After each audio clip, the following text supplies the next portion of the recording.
Hello fam, so panibagong araw, panibagong vlog. Dito tayo sa nakita nating beach resort along the road.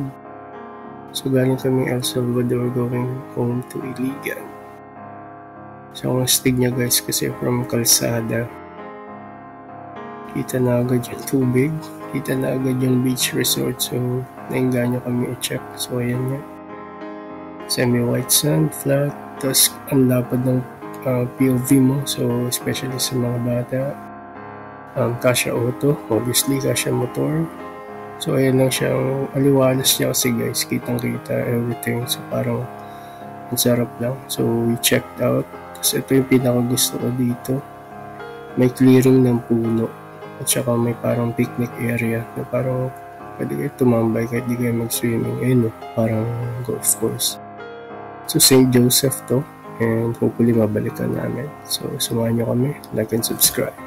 Yeah.